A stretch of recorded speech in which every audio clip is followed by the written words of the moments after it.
Arratsalde on guztioi, gaurkoan ere elkarrizketaren tartea irekiko dugu hemen Hamaika Telebistan eta horretarako gurekin daukagu Ubel Pozueta, Bilduko kongresukidea, ongi etorri. Mila esker.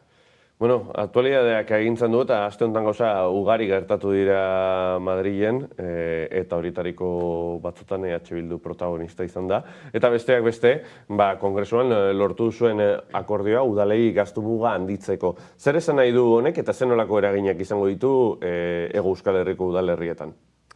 Honek esan nahi du, hasteko guk badugula zer esan, badugula gure pisua, eta badugula boterea baita ere baldintzatzeko politikak. Eta guk beti esan dugu herritarrei onurak ekarri behar dizkiegula eta argi ikusi genuen bazegoela aukera markatzeko udalen gastua. Orduan, zer suposatuko duen, malgutasuna ekarriko duela superabita baldin badago udaletan eta hainbatetan eta Euskal Herrian errealitate hori ikusten ari gara etengabe. Superabit hori ez dela joango deuda edo kentzeko. Baizik eta udalek izango dutela aukera diru horrekin edo proporzio batekin behintzat izango dutela aukera markatzeko politika sozialak eta politika publikoak. Eta horrek ekarriko dituen onurak. Orduan guk beti zaindu dugu eta ikusi dugu udalen politika eta udalen azken finean boterea herritarren hurbiltasunak hartzen dula eta guk medida honekin edo neurri honekin sustatzen dugu hori. Aste honetan ere, ikusi dugu, argazki bidez, berriro ere Alderdi Sozialistarekin bilera egin zuela. Honek esan nahi du, batetik harremanak normaltzen doazela, eta bestetik aipatu duzunaren ildotik, Bilduren eraginkortasunaren inguruan aurrera urratsak emateko. Bai, nik uste dut hori normalizatu dela, gurekin hitz egin behar dela, gurekin hitz egiten dela eta gurekin hitz egingo dela. Nik uste dut herritarren aurrean hori argi eta garbi ikusi da, normaltasunez hartzen dela eta guk badaukagula gure hitza eta gure boterea markatzeko politikak. Eta horrek nik uste dut gauza berria dela eta baita ere markatzen du, orain arte nik uste dut bazegola alderdi bat PNV-ri buruz hitz egiten dut, berak pentsatzen zuela zela bakarra markatzeko eszenatoki horrekin nortzuk eta norekin hitz egin behar zela eta zertarako. Orain eszenatoki horretan Euskal Herria Bilduk markatzen du. Eta Euskal Herria Bilduk baita ere badu hitza eta badu ahalmena bideratzeko politikak eta, azken finean bere agenda markatzeko ere. Bai, orain arte, EAJak Madrilen nolabait gainera patentatu egin du kontzeptu bezala, Euskal Agenda deitzen dion hori, eta honetan ikusten ari gara Euskal Herriarekin lotura daukaten gaien inguruan, nolabaiteko patrimonializazio hori bukatzen ari dela, edo bestelako formulak abiarazten ari direla Bilduren parte hartzearekin. Hori da, Euskal Herriko edo Hego Euskal Herriko herritarren agenda Euskal Herria Bilduk markatuko duela. Eta hasieratik esan genuen ez gure partiduen agenda, baizik eta herritarren beharren agendak. Eta, hasi gara honekin, malgutasun horrekin, eta baita ere planteatu genuen aurrekoan baita ere, aste honetan pentsioaren gaia. Zoritzarrez PNV-ek betatu zuen eta horregatik ezen atera, baina guk argi dugu politika ezkertiarrekin eta progresistekin jarraituko dugula. Nola interpretatzen da EAJaren boto hori? Guk gure interpretazioa hildo beretik doa lehen komentatu dudanarekin. Berak orain arte monopolizatu du zer nolako agenda markatu behar zen, berak saldu du kompetentziaren gaia bere agendan edo Eusko Jaurlaritzako agendan sartzen zela, eta ikusi da guk Euskal Herria Bilduk atera dugula hortik eta guk markatu dugula. Eta argi eta ozenki esan behar da, hori ja adostua zegoela PSOE eta Aldugunarekin, berez bazegoen aukera ateratzeko, eta PNV-ek hor rabieta bat, argi ikusi zen nola Aitor Esteban nolatera zen, eta bere amorruarekin betatu zuen. Bai, berehala jarraituko dugu euskal gaiekin, nolabait esatearren, baina aste honetan ere, begibistakoa da izan da, eta denok ikusi ahal izan dugu agenda markatu duen beste elementu bat, eta Kataluniako mahai politikoaren osaketa. Lehendabiziko hitzordua ikusi dugu, eta Euskal Herritik, eta kasuntan EH Bildutik, gainera RC-rekin duen harremana medio, nola ikusten da egoera?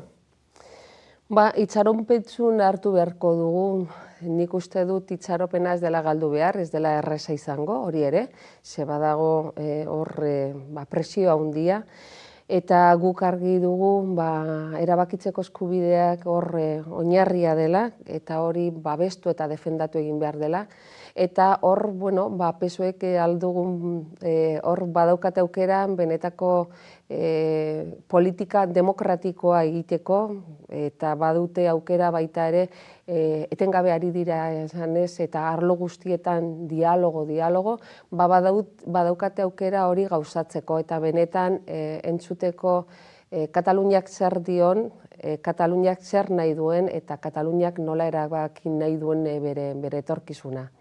Bai, erabakitzeko eskubidea gauzatzeko erramintak behar dira, eta erraminta propioak, eta horren inguruan ere hitz egin da, aste honetan kongresuan adibidez, mahai gainean dagoelako, lan erreformaren inguruko eztabaida, aspektu batzuk atzera bota dira, baina oraindik ere hainbat sektore dira erabateko deuseztapena eskatzen dutenak, eta aste honetan bertan ikusi dugu, bertan gainera tribunatik, Oskar Matutek Yolanda Díaz ministroarekin izandako solasaldia, tonu gainera nahiko egokian, lan hitzarmenen konbenioen estatalizazioaren inguruan, eta hori nolabait Euskal Herrira itzultzeko beharraren inguruan, ez? Ari gara azkenean erramintak berreskuratzeaz eta eskubideak berreskuratzeaz. Bai, azken finean guk esaten dugu hemengoak, hemen dauzkagun gaiak eta hemen erabaki behar dela. Eta berzentralizazioarekin bide desberdinetatik moztu zen, eta guk hemen erabakitzea gure lan harremanei buruz hori ezinbestekoa da. Orduan da gauza bat hori sustatu behar dugula eta gauzatu behar dela. Orduan, aurrerago ere baditugu bai lan erreformak aldaketak baino gehiago agian berriak, gai berriak eta lege berriak sortzea. Azken finean, sortu zena eta egin zena murrizketa handiak ekarri zituen, eta langileen egoera benetan suntsitu ziren eskubide askok, orduan hori berreskuratu egin behar da. Eta hemen erabakitzea benetan zer eta nola, nolako baldintzak bizi behar dugun, eta gure lan egoteko momentuan zer eta nola bideratu behar den hemen erabaki behar da. Orduan, hildo horretatik joango gara gauzatzen ere gure politika. Batzen ere gara, azte honetan gauza pilo bat gertatu direla, eta beste sindikatuen bisita eta sindikatuekin bilera egin duzu, bertan egon dira, beste, ELA eta LAB. Bai, ELA eta LAB egon ziren, badakigu, azken egun hauetan ari garela baita ere jasotzen beraien kritikak, eta hori, normaltzat hartzen da. Azken finean beraiek badaukate bai almena eta bai, ez dakit nola esan, beraien hitza da markatu behar gaituna. Gero benetan zer egingo dugun edo nola egiten dugun guk oso baldintzatuta gauden, baina beti belarri pres eta beti pres ere ahal dugun neurrian beraien planteamenduak gauzatzeko. Orduan, harremanak zaindu behar dira, eta nik uste dut LAB eta ELAK eta adibidez grebaren egunean ere sortu edo aldarrikatu ziren eskaerak gureak direla. Hainbat momentutan irudituko da kontraesanak sortzen direla, baina bidea markatuta dago eta nik uste dut hori zaindu behar dela.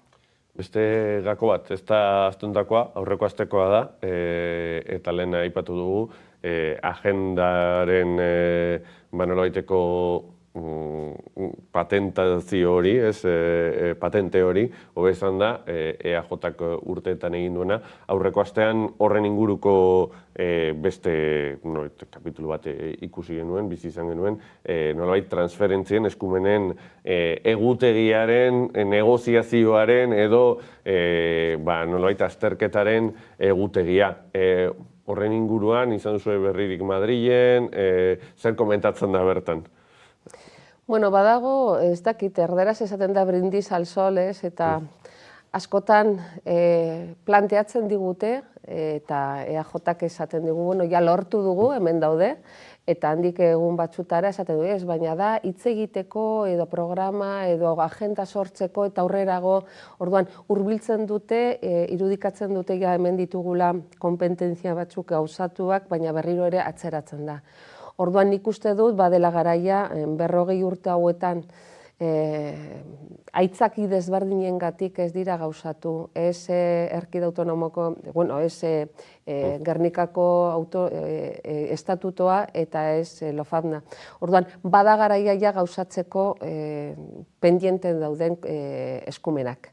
Eta eskumen batzuk oso garrantzitsuak dira, danak dira garrantzitsuak, baina adibidez, bai seguridad sozialekoak edo bai pensionen gaiak, horiek bai ala bai hor gauzatu behar dira. Eta adibidez, instituzion kartzelan eskumena hori gauzatu behar da ja. Bai, gainera espetxe eskumenarekin batera ere, badago ere beste auzi bat, gaurkoz beste klabe batzutan kokatu litekena eta da espetxe politika, ez? Eta kasu honetan, Espainiako gobernuko ordezkari ezberdinei entzun diegu, zentzura moziotik gaurdaino, bestelako espetxe politika bat abiarazi behar dutela, baina oraindik ere aldaketa horiek oso txikiak eta nolabait gainera denboran asko luzatu direna dira.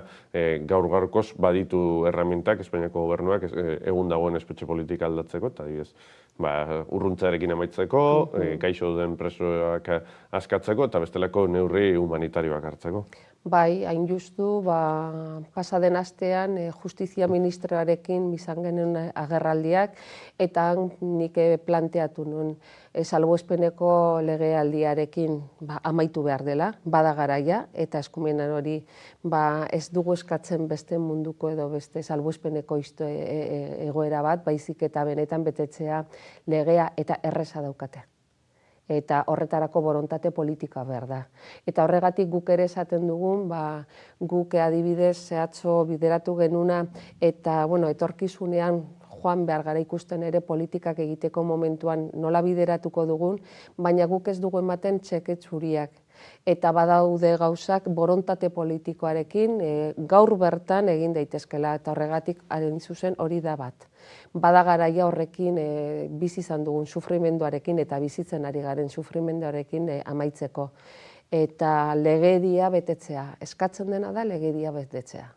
Bai, gatazkaren ondorioekin jarraituz, aipatu dugu espetxe politika, baina baita ere memoriaren auzia bertan dago, eta zentzorrotan, azkeneko asteetan, EH Bilduk lehen lerrora ekarri du, eta gainera eragin zuen, Podemosen posizio aldaketa, González Pacheco, Bilel Niño torturatzaile ezagunaren zerbitzu horria ezagutzeko behar sozial, komunikatibo eta demokratiko hori. Bai, hori da adibide bat, eta horrekin bai bat egin dute, baina badaude gauzak oso sakonak eta aldatu behar direla. Memoriaren gaiarekin adibidez, momentu honetan, martxoaren 20an, Maria Servini Estatu Espainolera etorri behar zen, Martin Villari aitortza hartzera, eta zerekin aurkitu garen, nun ikusten dugun badirudi Espainiako gobernuak oztopatu egin duela Servini etortzea. Beraiek orain, gobernuak esaten du, beraiek ez dutela zer egin, baina argi duguna da, oztopoak jarri direla berriro ere, eta egia reparazioak eta konponketa ez datorrela. Orduan, lege berria, memoriaren lege berria egin behar da, kontutan hartu behar dira, orain arte gertatu diren gauzak ez direla konpondu, eta aitortza lehen esaten duguna, aitortza eta egiak, Eta badaude gaiak oso desberdinak, inmatrikulazioaren gaiak baita ere, badago abusuen gaia baita ere, badaude gai askok lotu edo borobildu edo azken finean itzi egin behar direla ondo aurrera egiteko. Bai, eta beste aurrekoan ministra bertan zegoela egintzen duen hitzartzearen ingurukoa, tortura. Bai, eta begira zer sortu zen. Bai. Orduan egiari buruz hitz egiten dugunean, nik badakite egia dela realitate bat oso poliedrikoa. Eta egia sortzeko behar dira ikuspuntu desberdinak. Eta nire ikuspuntutik agian nik hartu ditzakete, ez dakit, ikuspuntu desberdinak, badakit egongo direla beste pertsonak bere egiak ekarriko duela. Denen artean sortu behar dugu egia. Baina alde askok ez badira kontutan hartzen, ez garari hitz egiten, eta torturari buruz adibidez, nik argi eta garbi aipatu nuen, nola hain justu badago ikerketa bat nun hartzen dira bakarrik ja 4.111 aitortzak, eta hori da izeberden punta bakarrik. Orduan 4.000 aitortzekin hori da errealitate bat kontutan hartu behar dela, eta hori ere berriz ere esaten dugu egia eta erreparazioa. Nola erreparatuz duten. Eta erreparazioa egiteko lehenengo onartu egin behar da. Hasi nintzenean hori aipatzen, ja berehala hasi nintzen entzuten, bai komentarioak, jendeak oso deserosoa, eta nik uste dut Espainialdean horri buruz gutxi hitz egin da, eta bada garaia errealitate hori argi erakusteko eta erreparazioa ekartzeko. Bestela ezin da aurrera egin. Minak eta sufrimendu askok badaude, eta min horiekin nik uste dut benetan amaitzeko errekonozitu eta gero ikusi behar da nola aitorpen horrekin nola erreparatu. Badirudi batzuei ez zaiela gustatzen bestelako iritziak entzutea, ikusi genuen, zer gertatu zen, zelako jarrera hartu zuen Ortega Smith jaunak, atzokoan ere Twitterren ala ibili ziren, Voxeko kideak, badiez Mireia Behirekin, Kupeko diputatuarekin, eta aurreko astean, zuzauden leku berean, EAJ-ko senatari Almudena Otaola egon zen, eta gai honen inguruan aritu ginen ere bai, Batzen zuen, bortitza dela, han entzuten diren hainbat gauza entzutea, eta bereziki entzuten ez direnak, hau da, mikroa zabalik ez daukatenen, zurrunbilo hori, galdetu nahiko nizuke nolakoa den elkarbizitza. Atzo ohoreko hitz bat berriro entzun genuen, eta izan zen Sorgina, Mireiari esan zioten, bruja! Eta guk esan genuen, ohore handiarekin gauza bera gertatu zitzaidan niri Nafarroan hauteskundeko kanpainan. Eta zer nola den elkarbizitza?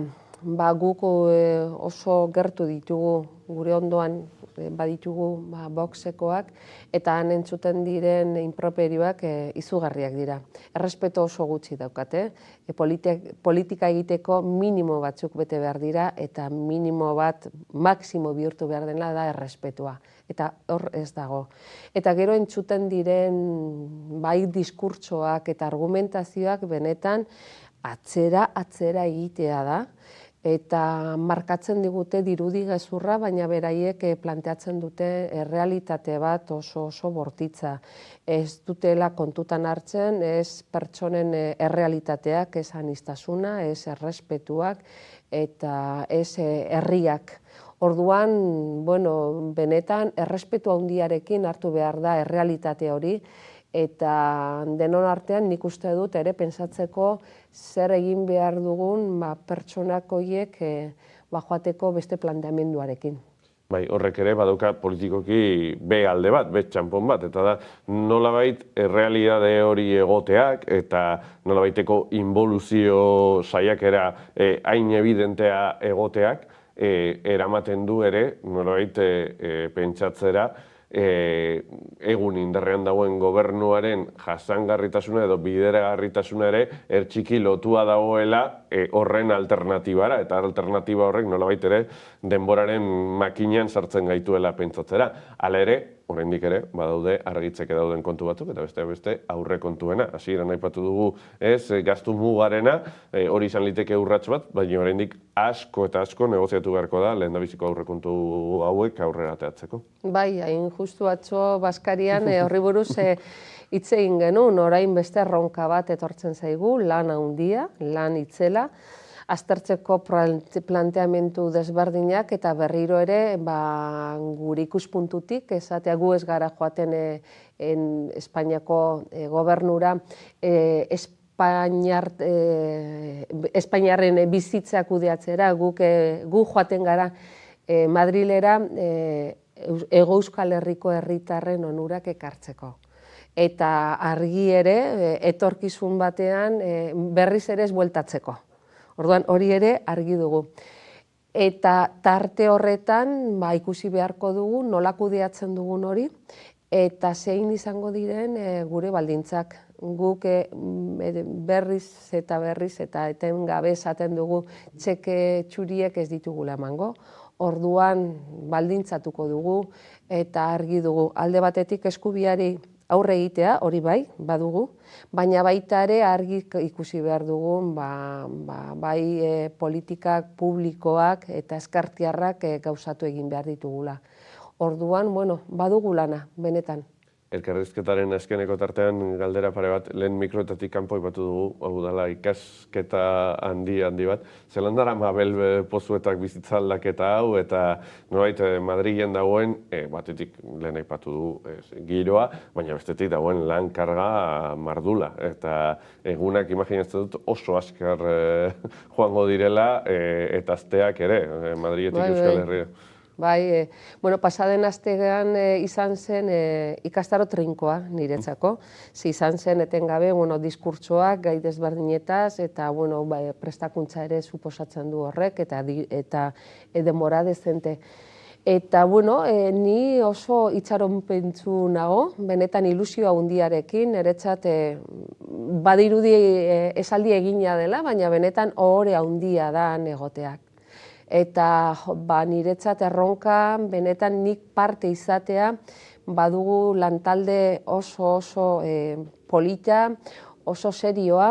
Esaten denean guk serioak garela politika egiteko momentuan eta talde arduratsu eta serioa dugu. Orduan erronka ere oso handia da, baina nik egia esateko nire bizitza aldatu da, baina ez horren beste. Azken finean, burua kokatu dut hortan eta buru belarri horretan, eta ilusio handiarekin benetan.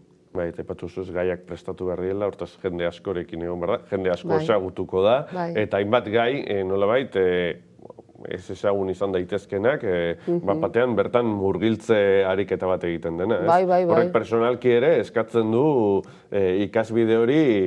Irakaspen izugarria. Hau ez da masterra, hau da unibertsitate, baina kurtsosoak, benetan. Eta horregatik ere ikusten dut izango dela modu era pertsonalean niretzat irakaspen handia. Ni ez noa ikastera, baina ikasiko dut. Ni noa politika egitera eta bai Nafarroako eta Erkidego Autonomoko herritarren aldeko politikak egitera. Baina niretzat nik argi dut hori ikasiko dudala asko. Eta azkena, lehen galdetu izut egoera bortitzen inguruan, eta nolabait ez entzuten diren. Baina imaginatzen dut ere izango zenituela empatia keinuak eta bestelako jarrera positiboak, ezta? Izugarria, dirudi gezurra, baina Madrilen eta kongresuan bertan nola pertsonak desberdinak hurbiltzen dira, esatera, animoak eta sostenguak ematera. Bai Ujierren aldetik eta bai pertsonen aldetik, eta gero bai egia da nik pasaden astean ozenki esan nuen nor nintzela ere. Eta, batzuek harriduraz hartu zuten, gure kasuan, adibidez, Altsasukoen kasuak ezagutzen zuten, baina ez ekiten ni ama bat nintzela, eta, jendea, animoak eta babesa. Orduan alde horretatik, energia gehiago ere hartzeko momentu. Gertatu zitzaidan, aste hontan, Ujier bat hurbildu zitzaidan, euskaraz hitz egiten, eta, hasi ginen pixkat hitz egiten, eta nire harridurarako, euskal herritarra zela, eta nola zegoenan, eta gero pixkat aurrerago hurbildu zitzaidan, eta esan zidan, barkatu, baina galdera bat egingo dizut, zer modu zure semea. Eta hori kongresuan entzutean, benetan, harrigarria da. Horrek erakutsi du baita ere, injustizia izugarria betetzen ari dela, eta sozializazio lanarekin asmatu dela. Eta azkena derrigorra da, zelan dago zure semea eta zelan daude Altsasuko gazteak? Prozesua luzea izaten ari da eta oraindik ez da amaituko. Hau amaituko da, amaitzen bada, ze hori gure bizitzan geratuko da betirako. Amaituko da kondena beteko denean, eta hori izango da 2024an, 2025an. Orduan, oraindik baditugu urteak.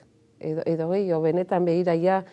Baina tarte horretan legea beteta, guk ikusten dugu orain hasi direla ja 3. graduan bik, hemendik utzira ja laurden bat beteta ere lehenengo baimenarekin hasiko dira beste 3, 2 badaukate onartuak eta falta zaio beste bati, eta ondoren apirilan aldean eta beste 2. Orduan espero dugu legea betetak uda baino lehen 3. graduan edo egongo direla, espero dugu 7, baina ea. Orduan hori ikusten, ja argia ikusten hasi gara. Ze gure prozesua oso bortitza izan da eta beti iluna, gero eta ilunagoa. Eta orduan orain hasten gara pixka bat argia ikusten eta horrekin itxaron pentsuak, baina beti esaten dugu. Baimenekin edo 3. graduarekin edo ez da amaitzen. Jarraitu behar dugu, gure borrokan jarraitu behar dugu injustizia hau berriz ere zerrepikatu hartzen. Momentuz argi printza horiekin geratzen gara, Belpotzu eta eskerrik asko, plazer bat. Mila esker zuri. Eta ikusentzulei gogoratu, Hamaika Telebistan informazio guztia eskuragarri izango duzuela, gurean gaur albistegi zerbitzuetan eta gakoak saioan horrekin batera, hamaika.eusen eta Hamaika Telebistaren Twitter, Facebook, YouTube eta Instagrameko profiletan gure partetik besterik ez, eta gabon pasa, mila esker.